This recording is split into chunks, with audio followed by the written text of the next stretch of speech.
Okay, so once again, I thank all the participants who have joined us today evening for this session on acing the interview.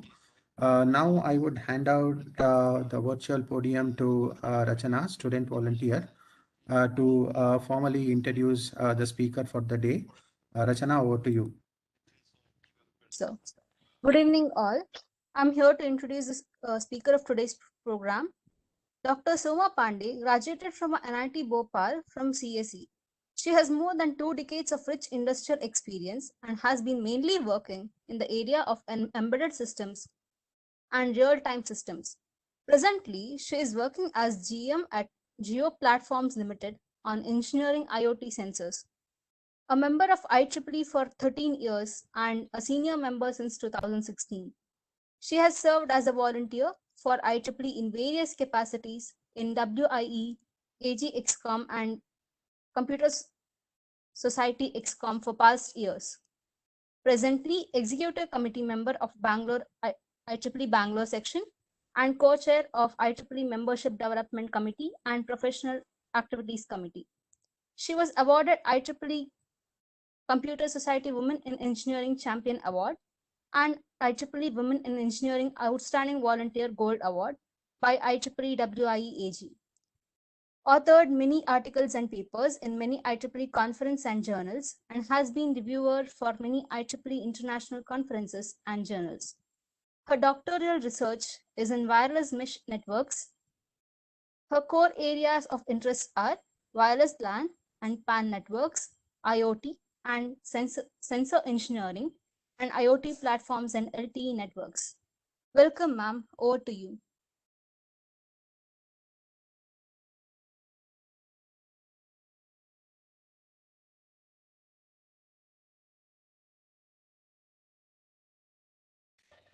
Soma ma'am, you are on mute.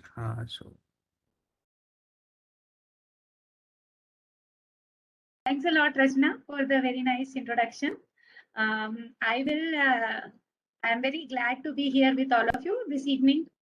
I hope today's session will help all the students to face the next upcoming interview in a much better way. So today's talk is to prepare you all with the main points.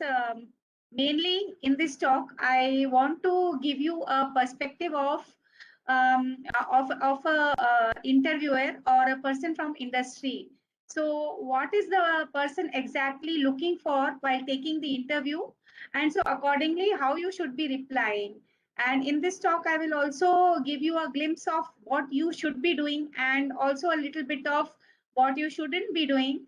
So let us begin the presentation. I will close my camera so that the bandwidth is better when I start sharing my screen. So once again, welcome to you all. Just a minute. Give me a minute to share the screen.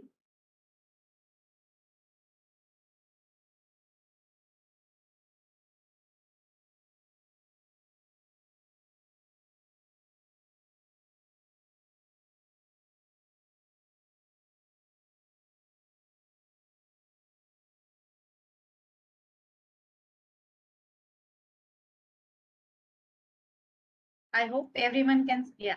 Okay. So let us start with the agenda, what I am having today. So I will first give you an idea of what exactly is the interview process and how it proceeds. So I'll give you an input on, followed by what is from the technical aspect, what you should be talking about and what you should keep in mind not to talk about also. Besides the technical knowledge, a very, very important part of the interview process is the personality. Now, nobody can assess or understand a candidate within some half an hour or 45 minutes of the time which an interviewer is spending with you. Many times it is not even 15 to 20 minutes. Your main focus should be that in that duration, how effectively you can impress the your interviewer. So that should be the main focus of this. So personality is a very, very important part of an interview. besides the technical knowledge, of course. So that is another thing, plus your English. Then I'll tell you what you should be, when the very important and very common question of all the interviews is about yourself. So I will also give you an idea of what you should be speaking when you are talking about yourself. Then in your resume, what you should be doing, what you should be putting, what you should not be writing.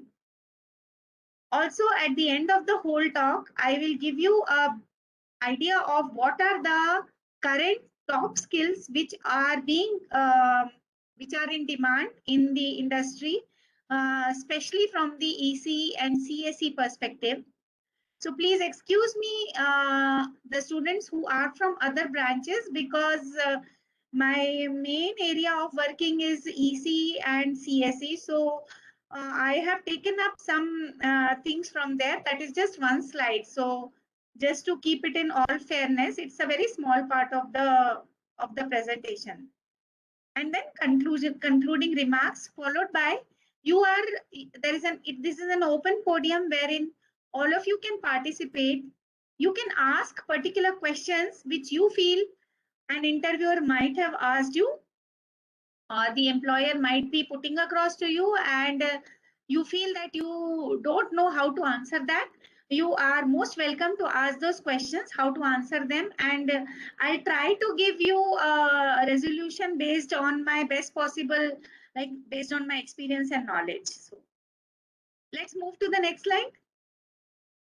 I'll first give you an idea of what exactly are the components of an interview process. Normally in an organization, and especially in huge organizations, there are two types of hiring. One hiring is when we go across and hire lots and lots of freshers, and then those freshers are put across and groomed and put across for various job skills and job descriptions. This is one variety. The another variety is when a particular post is vacant due to the person resigning from that post, leaving the company. In that case, and another example is when a newly upcoming project is there, and a new team or a new vertical has to be founded. In those examples, we require specific hiring has to be done. As I told you, in generic hiring, they are usually campus hiring, point number one. Second thing is, the another type of generic hiring which is done is by consultancies. So consultancies just hire people, basically the consultancies which are providing manpower to the larger organization, which are also called the outsourcing companies. So these companies prefer to keep hire people from all the skill areas, so that they can cater to the demands of their clients, which are the larger companies. So these companies do not have any specific projects with them, but they work for as a hiring agent for other companies. So this is the second type in which generic hiring is usually done. Now, in this kind of hiring, because there is no particular job description in mind or a particular job skill in mind, the generic hirings are more focused on the personality, the talent, general knowledge, the sharpness, and the general aptitude of the candidate. So how sharp you are, how good learner or how focused you are. So most of these tests are focused on the generic aptitude test, general knowledge test, and personality based. These have very less amount of focus on the technical part. Now I'll just explain to you that what exactly happens in case of generic hiring. So usually generic hirings are being done by mostly in large companies. For generic hiring for campus selections, it is the HR team which visits the campus. The reason being, the hardcore technical guys usually do not have the time to spare and go to hopping from one campus to another for this hiring spree. So it is usually left on the HR team for the hiring part. That is why the campus hirings are more focused on the generic aptitude and knowledge of the candidate. But at the same time, there is a standard paper which is usually prepared in consultancy with the technical people. And this question paper forms the basis of the HR guys to hire people. And if you see, that's why, because these questions and these answer papers are mostly checked by and approved by the HR guys. Usually what happens that these question papers are mostly objective types. Why? Because in such type of objective type question papers, it is easy for the HR guys to check them and correct them. And so the paper is standard and there are very standard questions. There is no particular project in mind. So the questionnaire of the technical side also in the generic hiring are mostly fundamental based. That is why I always say that you should be very, very thorough and good in your fundamentals, the basics of your subject. I will come to that in much more. I'll talk about that in coming slides. In the specific type of interview process, as I told before, these interviews are taken with a particular job code and a job description in mind. It is very, very clear to the employer that what exactly they're looking for in the candidate. So they are very focused, they are highly technical. So attitude and personality is a one part of it, but the focus is less on attitude and personality, 80% on technical, 20% on attitude and personality. But in case of generic hiring, it is the other way around. So it may be like 75% on attitude and personality and the general aptitude, and maybe 25% on the technical part.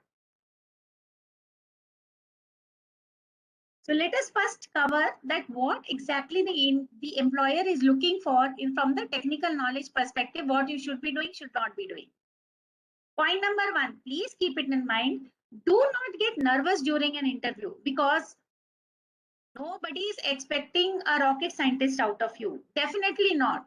Every single employer is knowing that you have just graduated. You are a fresher. What they are looking for in you is, are you thorough with whatever you have studied? Are you thorough in your work? Now you haven't done any work. So what is your work and how do they check that where are you thorough? So they check in how you have done your projects. They check with what kind of marks you got. And then they also check with how good you are in your subject fundamentals. Because one who covers their subject fundamentals well will be doing a good study in future. And let me tell you, very, very important thing. In whichever project you land up, no project can be started without the literature survey or studying the literature properly related to that subject, to that project.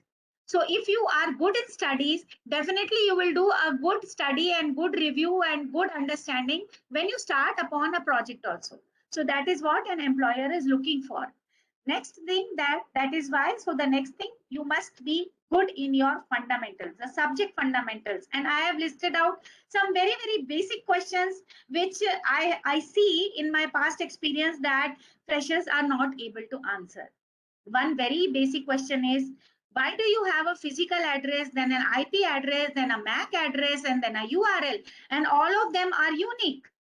Still, why do you need so many different type of addressing schemes? I have yet to see another person who gives a proper answer to this question.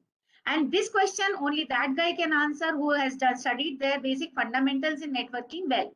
Another very basic question, difference between UART and RS-485. Another very basic question, RS-485, is it serial or parallel? Another very basic question, what are the advantages of recursive programming? How is it better than the usual coding or usual programming? Difference between call by name, call by value, call by reference. Difference between a RISC versus CISC. And please, if you have not studied anything, please do not try to confuse the interviewer and please do not try to answer wrongly. Please don't bluff. The employer, please remember, is much, much more experienced than you. You are a youngster, maybe a 23-year-old or a 21-year-old, but the employer has taken interviews of at least 200 people like you, maybe. So if you start answering wrongly, trying to confuse, immediately they catch your intent. So please be very honest and sincere in your replies. And in case you don't know the answer, first you say that I don't know. Maybe you know what is risk and what is CISC, but you do not know risk versus CISC. So like for example, I'll tell you, employer asks, what is the difference between the risk and CISC processor? You can say, sir, I do not know the difference or comparison between the two, but I can define that what is a risk and what is a CISC. This is fine. But when a person is asking what, please compare risk and CISC, and you start telling risk is the reduced instruction set computer, then they get annoyed because you are defining the terms, whereas the interviewer is asking you a comparison between the two. So you are wasting the time of the employer. Instead of that, if first only you tell that, sir, I don't know the difference between the call by name and call by value, but I can define call by name or I can define call by reference. That is really, really very good and very honest, and this will be appreciated by the employer. So you may answer if you know anything close to the subject in question, even if it does not address the question directly, but inform before answering. That calls for the sincerity, and trust me, sincerity and honesty holds the utmost importance. It is at a higher pedestal than your technical knowledge itself. So be honest and sincere and try to show the employer that you are an honest and sincere person. Okay. Then some personality do's and don'ts. So please do not be nervous. Don't be anxious. But at the same time, do not show too much attitude. Means you should be relaxed there is a difference between relaxing and arrogance. So be relaxed and please try to smile as much as possible. You know, smile conveys a very good message to the employer. Be pleasant, be as humble as possible also. Be pleasant, smile once in a while. Please do not be arrogant, and kindly do not bring in your fake American accented English unless you want to end up in a call center. Let me tell you, none of the great scientists did. Abdul Kalam sir had an American accented English. Gandhiji studied abroad. His English was not accented. Please don't bring fake American. If you are born and brought up in US and then you have moved to India, that is understood and that will reflect in your biodata or resume also. But please do not bring that fake thing. Okay, that is so much not in trend. And be completely relaxed but not arrogant. Also kindly, if you have, supposing you are having Philips who is coming for an interview, just do a little bit of, what is Philips doing? You express your interest in the job, in the organization, telling that you are really impressed with what Philips is doing in the area, how nicely they are doing smart bulbs or the smart home projects or whatever you know about Philips. If you tell them, they really become very happy about it, that I work in a company, and if you praise my company, if you say something two good words about my company, it is really very nice. But not like, artificially just barging in and started telling, oh, your organization very good. No. It is like, when you are talking and when they are interested to, bring up some other topics, at that time you can bring up these things. So this is another thing I will like to let you know. Then next point is, if you have done any volunteering work, and definitely you guys would have done, like in today's world, who has not gone out and helped people affected by pandemic, or worked on global warming, or planting trees, or cleaning river, or even volunteering for IEEE. That is a big work. You are contributing so much in the field of technology by volunteering for IEEE. So I will not only the employer appreciates such kind of initiatives, the employer also comes to know that how compassionate you are, how kind you are, and then they feel that you will be really going out there and helping others in various kind of see, always in an organization it is a teamwork.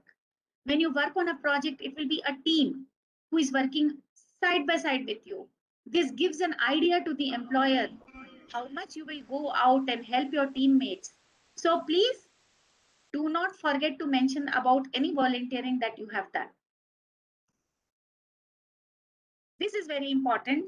So I'm very sorry to say that in India, we have still not become so advanced like in language, not in every but in literary perspective, in local languages, that we can communicate anything and everything, like Russians or Chinese or Japanese or German, like they can do every single thing bit of their official work in German. But unfortunately, we still require English as one of the important part of our work. Day in and day out, wherever, whichever project you are, whichever company you are, you will have to make reports, you will have to write down, keep down temperature. Sorry, someone has to be muted. Chingappa ji, can you mute all because... Sure, ma'am, I'll do that. Thank you. I have to suggest you two books which I have found very, very interesting, because they are very interesting way he teaches you English, Norman Lewis. So try to get hold of first the 30 Days to Better English by Norman Lewis. It's an excellent book.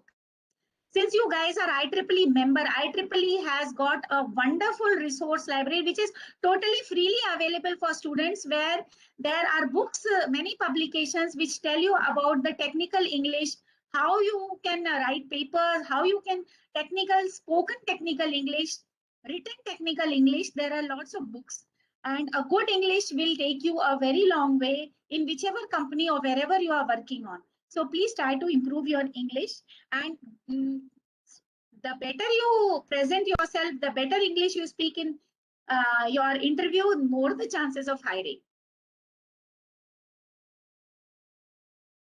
When you talk about yourself, the first and the most important point when you talk about yourself is what were your technical qualification, because you are in a technical interview and your employer is very, very interested on your technical qualification.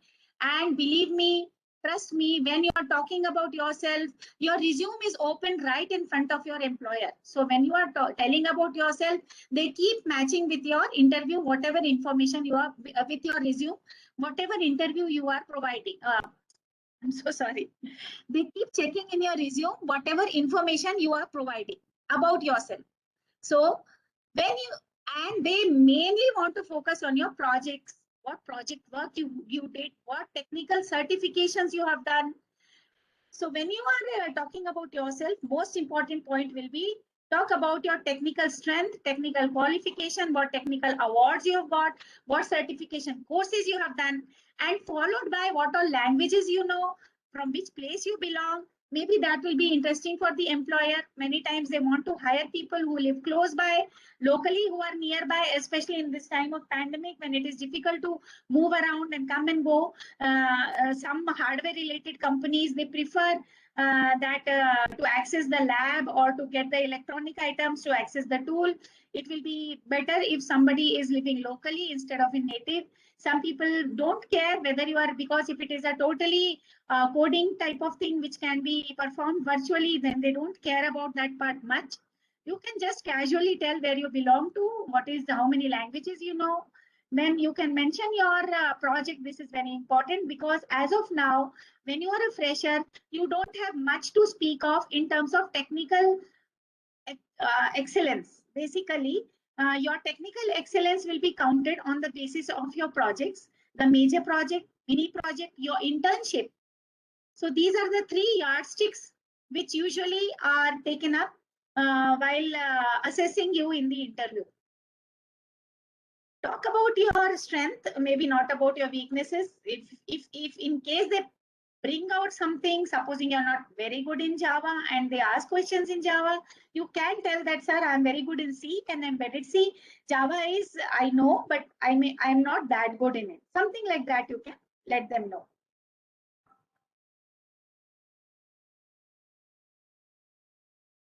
So lastly, the resumes, what you should be putting in your resume and what you should not be putting in your resume. Very, very important point. Your employer is framing the questions based on your resume. the employer is definitely not going to ask you which you have not mentioned in your resume unless they require it specifically for their project. So let me tell you, presently as a fresher, when they are hiring you, as I told you before, it is not a specific project in mind for which they are taking you up. That's why they will, you put whatever you know very well, and they will ask only that. Because we know that you are not knowing, you're not all knowing the person. So definitely there will be some things which you are strong and very good at. Please mention that only. And please do not do any spelling mistakes and grammar mistakes, because we have so many spell checkers, grammar checkers, so many tools available. And despite that, if you end up putting mistakes in your resume, then it shows that you are not thorough with your work. That is what is conveyed to the employer. Do not mention anything. Again, I'm insisting, please do not mention in your resume anything which you don't know or you cannot answer or you're not confident about. Please don't do that. Be detailed on your role in a project. So whenever it is a project, it is a teamwork. So you have to be clear what was your role and you should be able to explain it thoroughly. If you are a single person doing the entire project, you should be very good in that, very thorough in that. Please, this is one mistake that people do. I don't know why nowadays this trend has begun. They will just at the end of the resume somewhere, sometimes they don't even mention the marks, but definitely employer wants to know that what was your percentage in your 10th, in your 12th, and in your graduation. So if your graduation mark sheet has not come yet, please do not forget to mention your current marks or the semester marks. So that matters a lot. If you have got a really good marks, it matters a lot. Since you are IEEE member, I will also like to remind you that we have a very, very good IEEE resume lab, which gives you beautiful suggestions, beautiful layouts of resume. Please go and check it out and try to do your resume from there. It will give a lot of value and lot of aesthetic value and including grammar. They also do grammar and spell check and they give suggestions also. Please try out IEEE resume lab. Now, at the end of this, I have listed out a few things which I feel which is latest trend in the industry. And I feel that try to, okay, don't do, maybe you won't be knowing so much. This is a summary of what is expected from a fresher who has done graduation in ECE or CSE. These are the very, very basic areas which is expected the students should be knowing. So I request you all that try to catch up on as many of these areas as possible. Point number one. Point number two, being if you are an ECE person, I'm not selling anything or doing advertisement for anything, but nowadays a lot of smart devices have come. I won't name any company, anyone. With Alexa or with Google Home, anything, you just try to just, in 600 rupees, you get a smart bulb which can connect through Wi-Fi to your Alexa app. You can create some scenes like at night 10 o'clock, turn off the bulb, morning, or make it in the evening 6. I have created a scene in which evening 6 o'clock, my bulb turns on. Then at night 10:30, it dims to 10% dimming, so it becomes a night bulb. Then again at morning 6:30, it turns itself off. So these kind of some scenes, day scene, night scene, you can try creating. It will give you a lot of hands-on on how actually commercial devices work, because you will be working on Raspberry Pi, you will be doing some sensors on the Raspberry Pi, but that definitely does not give you an idea of how a commercial product is there and how, because when you go to an industry, it won't be an R&D project you'll be working on. It will be a proper industrial commercial project which you'll be working on. And commercial project means commercial products which are sold in market. So try buying some of the smart bulb things and make your house or some of the portions of the house smart. This will give you a lot of idea how it is integrated to an app, because when you do something on a Raspberry Pi, you may do a very, very basic level of IoT. So I am from an IoT area, so I'm talking more of IoT, I'm sorry.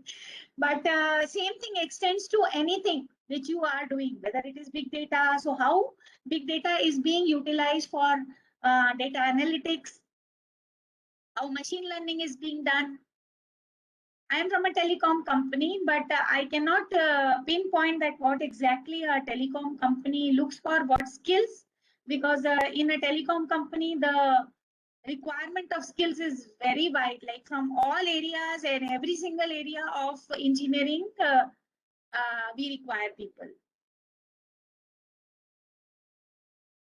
This is top 11 computer science job, which is listed by Naukri.com, which is very much in trend for freshers. I have listed it out for you: big data engineer, machine learning engineer, data scientist, data analyst, blockchain developer, software developer, computer network architect, computer systems analyst, database administrator, information security analyst, full stack developer. Also, there is a front end developer and back end developer in case of web development. That is also an area very much in demand. This I pulled out of the Gartner Top Technology Impact Cycle. Many things may not be understood by you as a fresher, but a summary of this I have tried to give you in the next slide.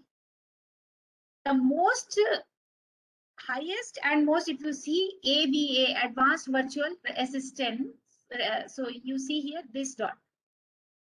Why I'm specifically mentioning this? Because all of you would have had an encounter with advanced virtual assistants in your life every now and then. Like, for example, I will tell you Google. When you are going, all of us use map nowadays. Whatever is speaking, the lady, or you can change the voice also. So the voice which is coming, that is advanced virtual assistant. That can be in form of Google, that can be in form of Alexa or Siri, but this is a very high requirement. Okay, my Alexa is asking from behind. I did not understand she is saying. She heard me from this room because she is kept in the other room, but she's asking me what I'm saying. Yeah, so advanced virtual assistant is a very much required skill in coming future. And if you see here, it will be in high demand because this color is projecting here high demand, and this is going to stay. The area is, this is going to be staying in 3 to 6 years in future. I feel you can look for a career in this. Another very interesting area. So if you want to build up a career in advanced virtual assistant, you should be knowing natural language processing, semantic and deep learning techniques such as deep neural networks. You should be knowing prediction models, decision support systems, personalization. So these are the skills which are required if you want to work on an AVA project. Transformer-based language models. This is another very high demand area. It is very, very much connected to AVA, but AVA is a part of it. It is not the whole thing. One example is, like I always quote this example, when you say set bulb dimming to 100%, then Alexa may make it as a 200%. So it is difficult to differentiate between TO and TWO, and transformer-based language models, they are trained to do something like this, to find out that what exactly the speaker is intending to speak. They may be very close to it, they may not be, but they keep making assumptions. So this is an important part of AVA. Then augmented reality cloud is also going to be another very, very upcoming future. You may not have to go into stadiums to watch IPL or matches, but the augmented AR, VR reality is going to bring the entire stadium or the cricket field right into your home. So this is one of the very, very bright future. Then, of course, artificial intelligence is a part of all of these, whether it is AVA, transformer-based language model, AR cloud. AI is going to be part of everything, every one of it. AI and then machine learning. So machine learning, people get confused between machine learning and AI and deep learning. So I will just give in a very simple one line sentence that a deep learning is a part of machine learning and machine learning is a part of AI. So each one is a subset of the other. And finally, the conclusion. first thing, remember, interviewer also has a limited knowledge. They have lots and lots of work to do. So many times they will prepare questions on hand, right, sitting in front of you, looking at your resume. And when they do that, most of the times it is focused on fundamentals. Please keep that in mind. They will always ask what you claim to know. They will never ask you anything which you say that you are not good at.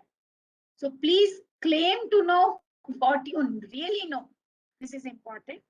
Then, of course, the interviewer, if it is a specific interview and not a generic hiring, then interviewer has a project in mind, but she cannot reveal it to you. So she will ask, move around that area and ask you the skills and again the fundamentals from that skills. That's why fundamentals should be very, very strong. So with this, I conclude my talk. I have tried to put most of the things which will help you out in the interview and try to summarize it. I wanted to keep my talk short of just 40 minutes long. Now, all of you can come ahead and ask interviews. If you want, you cannot type in your question is very long. You can ask Chingappa ji to unmute you and you can ask the question directly. So I'll stop sharing. Thank you so much for your time. Sure, ma'am. Thank you. I request all the participants to please drop in your questions in the chat box. We also have Shirish and Akhilesh who can moderate the questions. Yes, sure.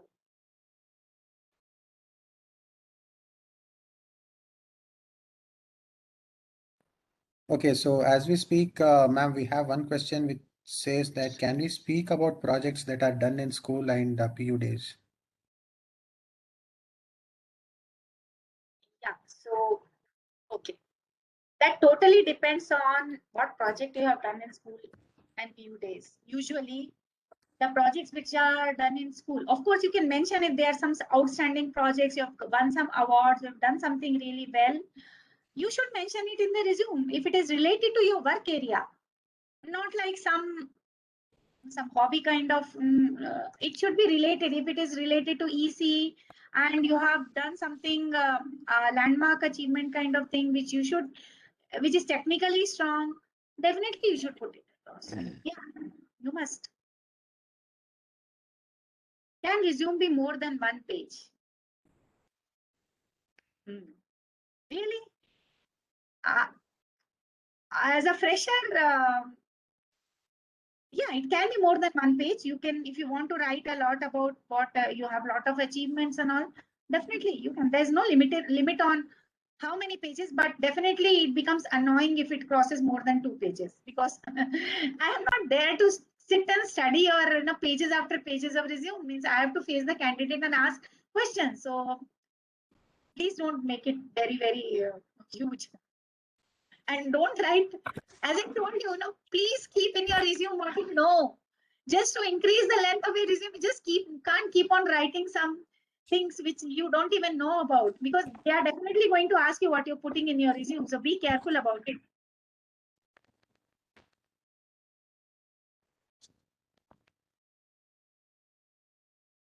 Any difference between online interview and offline one?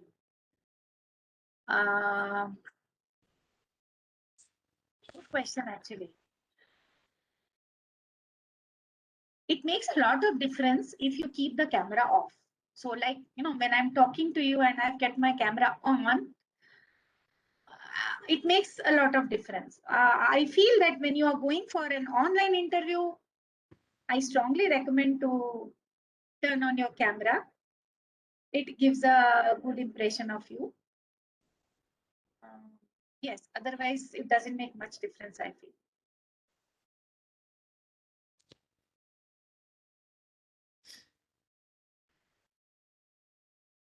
Yes, any other question?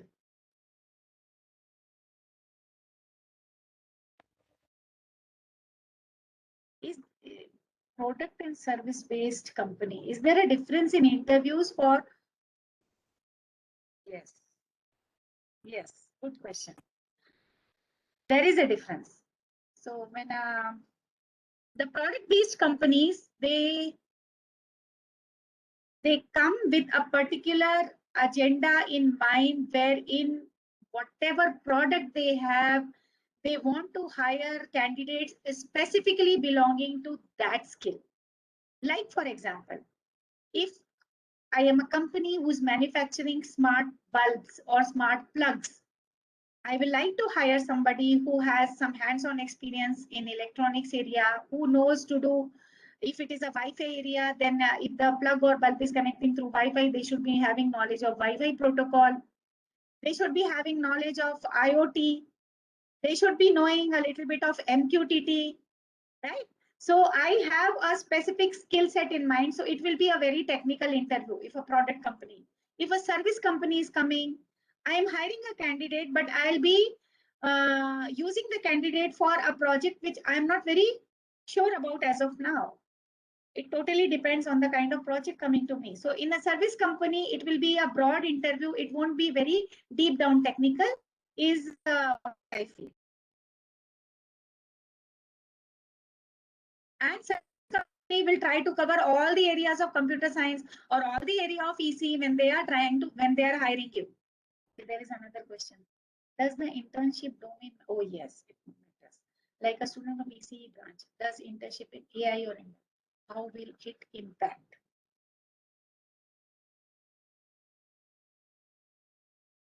If you are from ECE branch and you want to go in AI and ML. Okay, let me give you an example. So I take up interns and I require EC people. So when I'm taking up intern, I usually prefer to take from the area in which I'm working. So I take from ECE. So a person who's working in AI or ML, if he wants to take up an intern, they will prefer to take up an intern from CS branch. But still, if you are from EC branch and you want to take up internship in AI or ML, it shows that you are interested to pursue a career in AI or ML. You need to, it totally makes a difference if you are going for an interview in a company which works in the area of AI or ML. Definitely they will like to hire you after asking you many questions which belong to AI ML area, including the basics. But since your basics is in ECE, you will really need to work very hard to brush up your fundamentals, and not brush up, actually to learn the fundamentals from CS. If you are doing good in CS fundamentals and also you have done internship in AI or ML, then it doesn't matter if you are from EC also, you will be hired. That's my answer. Should we focus on preparation of particular domain, or we should be very perfect in all ongoing? Okay. You should be very perfect in your UG subjects fundamental. Point number 1. I hope that is very clear. I have told it many times by now. Next, after that, like one question came about AIML. So now if you want to pursue a particular career in a particular area, then you specialize or do some certification, or you learn that particular thing, and you can tell in an interview that I know this area very well. But no need to be, latest and greatest in all ongoing technology. No. First of all, it is very difficult. You won't be able to catch up in all the areas. Every single area is a huge subject on its own. If I take up AIML, if I take up IoT, if I take up blockchain, anything I have to take up, I take up AVA, every single thing is totally different, and lots and lots and lots of catching up to do. You won't be able to. So please don't do that. You will end up being jack of all trade and master of none. So don't try that. Next question is being electronic student choosing IT company. How useful it could be, whether this decision is good or bad.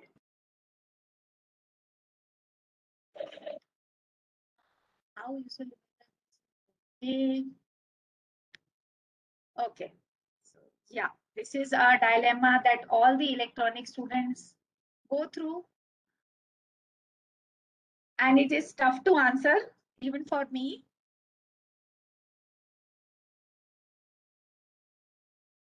So being from electronics area, when you end up in an IT company, many times, you won't be getting a very juicy or good role. You may get a program manager or documentation, or but it is, they usually keep you on the sidelines initially. So you have to really work hard to prove yourself. That is what I will sum up in. So if you are from electronics, you are going to work in IT company, you will have to work hard to prove yourself, because that question will always be there in the back of mind. From being in electronics area, how good you will be in IT, that question will be there in the mind of employer. So if you are thorough and good in coding, programming, flow charting, and CS related stuff, you will have to prove it. I am doing internship on software engineering, but in the past I have done a couple of internship electronics. Future interview on electronics. Should I speak? Of course, you should speak about it. You should. So let me tell you, the future is going to be not a focused on only electronics or only computer science, or it future is going to be interdisciplinary. And one very good example that I'll give you is embedded systems. Embedded systems is firmware also, and a hardware, electronics also, and software also, or which we call it as a middleware. So we cannot say that it will be an add-on. Definitely, please don't hide. If you have done anything in software, please do tell the employer about it. Yes. Next question. Can you name few core companies for electronic students? All telecom companies? Jio?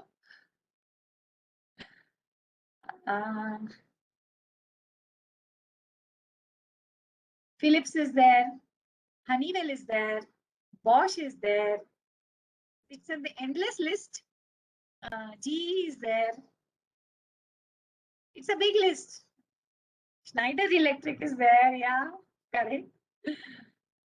Yes. Lots of companies are there. Thanks, Srinathar.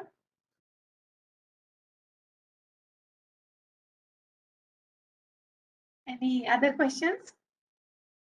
I have done a mini project in which I have completed only back-end development. Oh yes, you must.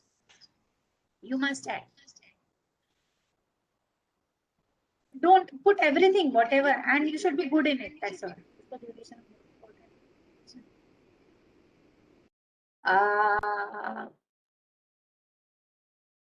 Good question.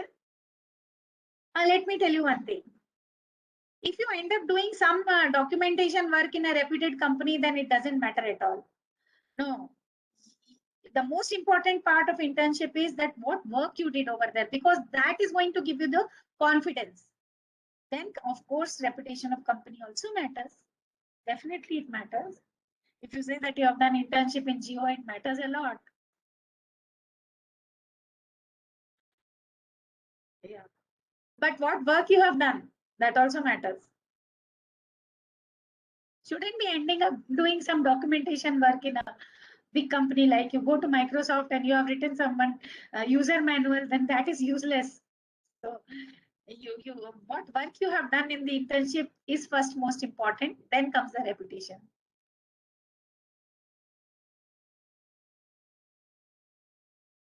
Next question.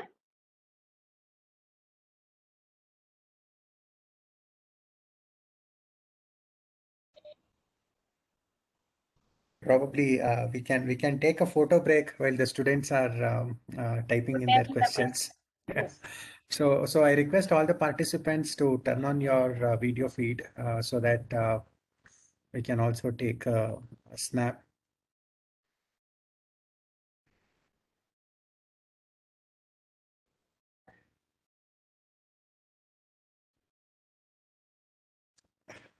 The students are shy.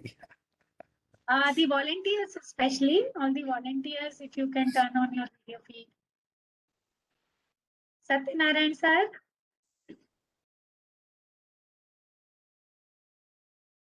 Yes, I am there. Yes. Can you turn on the video feed? Oh, low bandwidth is there. Okay, no problem.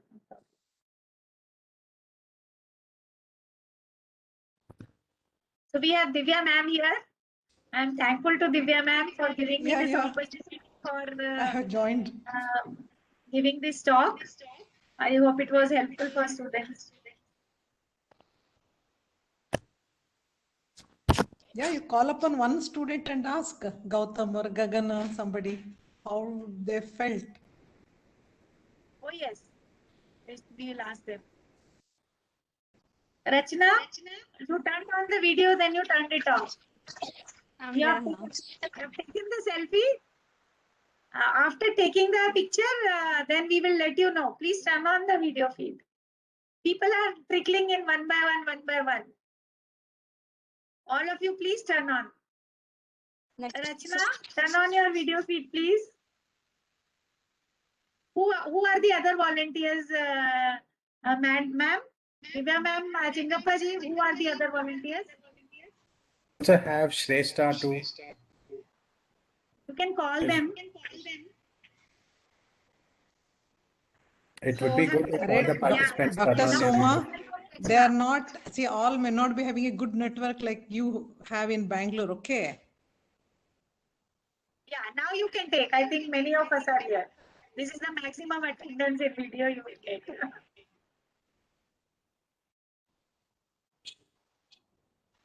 Dana? Yes, ma'am. Yeah. Okay. Thank you so much. Thanks, everyone. Thank you. So there is one question, ma'am. So I think you can take that. Yes, I can see that. No, I will take all the questions because this Okay. is mainly for questions from students. This is how it will help them. Absolutely. It is mainly question answer focused. So the next question is, which is the best for freshers, ma'am, product or service? See, if I tell this one, the service people will feel bad. This is a very, very political question, not a.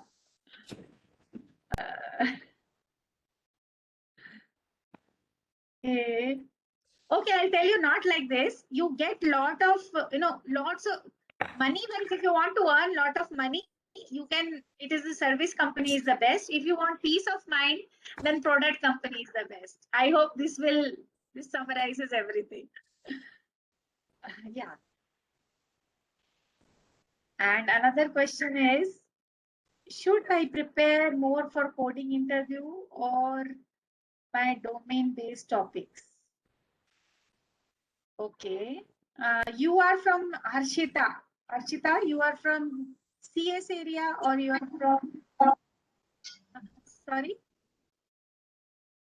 Harshita, you are from, no, coding interview meaning an interview which is focused on CS? She's from telecommunication branch. She's from telecommunication. Okay.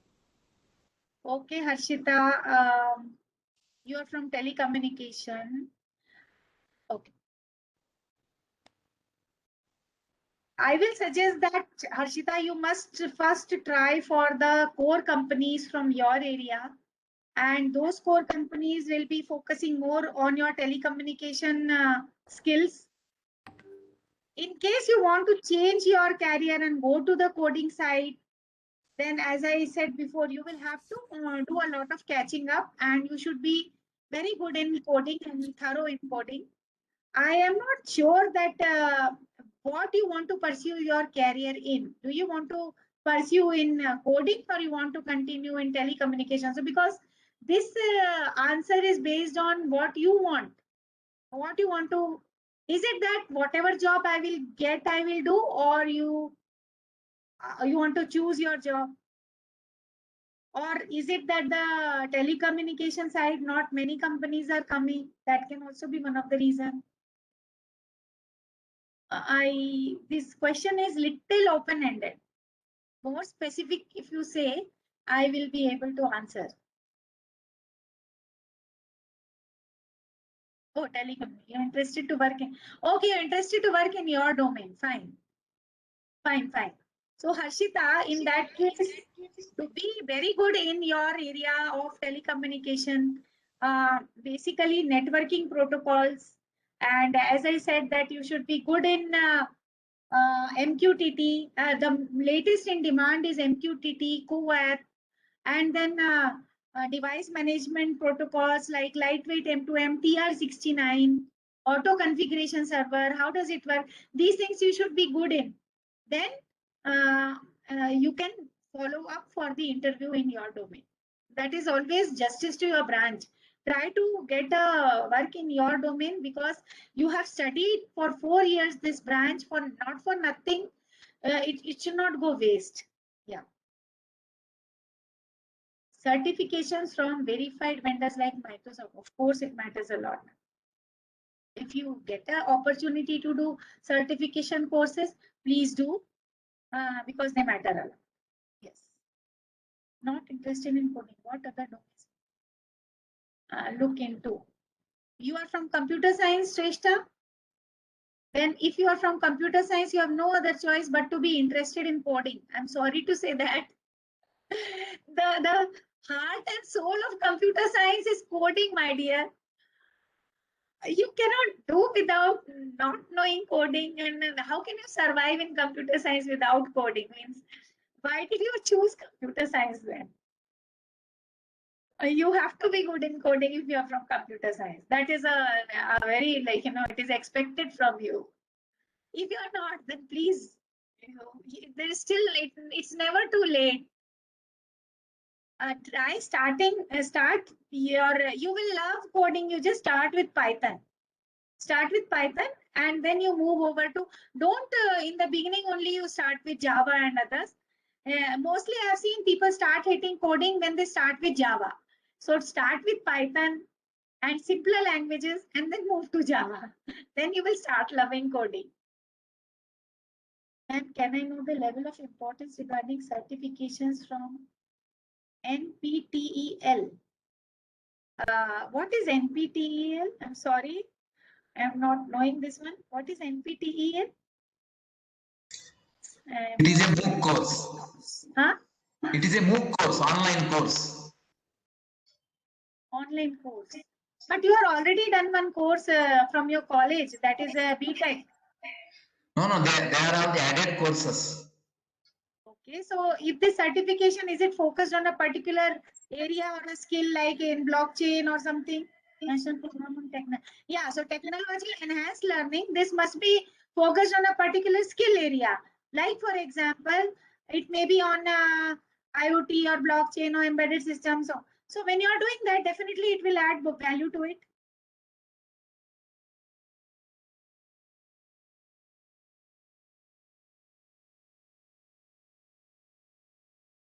But as you talk about level of importance, I take so many interviews and I'm not even knowing what is NPTEL. So don't know. It totally depends on who is taking your interview. If a person is as old as me, like from dinosaur age, then maybe it doesn't matter much. National program on technology. National program.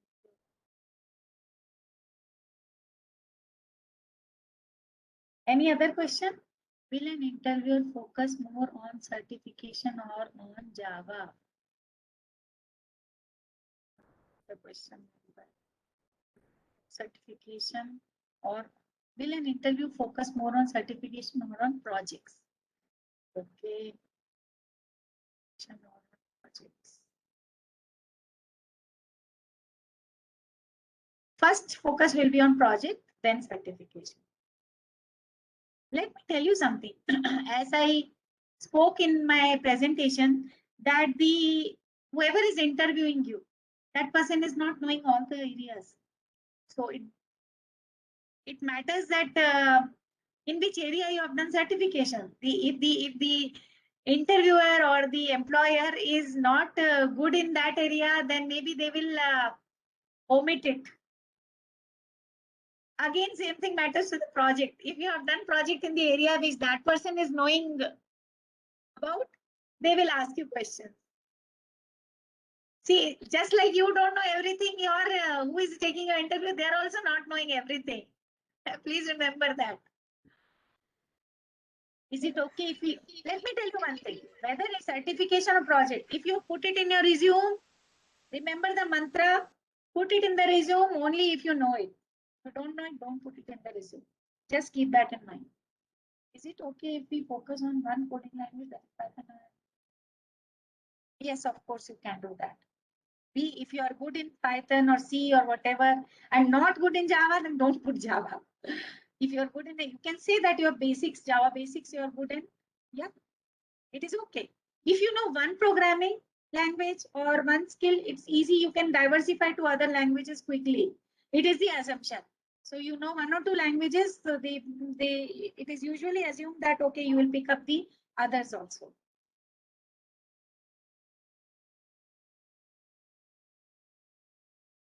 Any other question?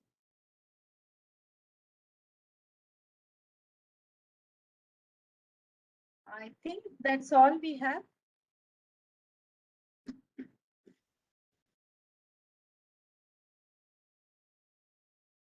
Yeah.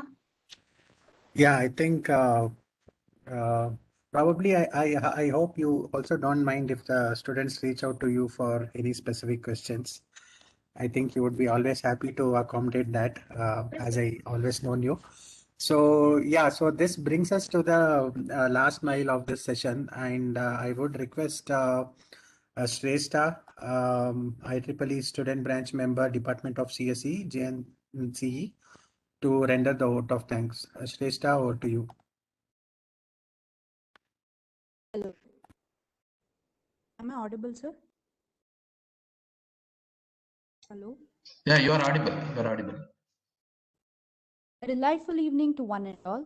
I, Shrestha S. Bharadwaj, deem it a great honor and privilege to propose the vote of thanks to this insightful webinar event. Glory to the Lord for making it a successful one. First and foremost, would like to thank our resource person, Dr. Soma Pandey, General Manager, Geo IoT Platforms Private Limited, Bengaluru, who despite her busy schedule took out her time to enlighten us with the knowledge of interview acing. I would also like to extend my heartfelt thanks to the JNC College Principal Dr. Manjunath Appi, CSE HOD Dr. Purnima KM, ECE HOD Dr. SV Satyanarayana, JNC IEEE Student Branch and Office Bearers, NES Management, IEEE Bangalore Subsection and Executive Committee Chair, Mr. Bapu S. Bindumadava, IEEE Mangaluru Subsection and Executive Committee Chair Dr. Pushparaja Shetty, Dr. Ashwini Holla, Faculty Advisor, IEEE Student Branch, Canara Engineering College, Mangaluru, IEEE MDC members. Finally, a big thank you to all the attendees for attending and learning from this perspicacious event.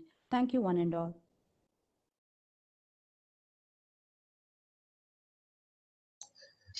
So we also thank Chengappa sir for managing this, coordinating this session. Thank you so much, Chengappa ji. Yes, Thank you. Thank you sir. so much, Chengappa for Sir. being with us as a pillar of support. Thank you so much. And thank you, Divya Madam also. Thank you, Satyanarayan sir also. Thank you. Thank you so much, madam. Thank you. Thank you. Thank you, one and all. Till we meet again, stay safe. Keep on learning. Thank you. Thank you. Bye, everyone. Have a nice weekend and stay safe, stay home.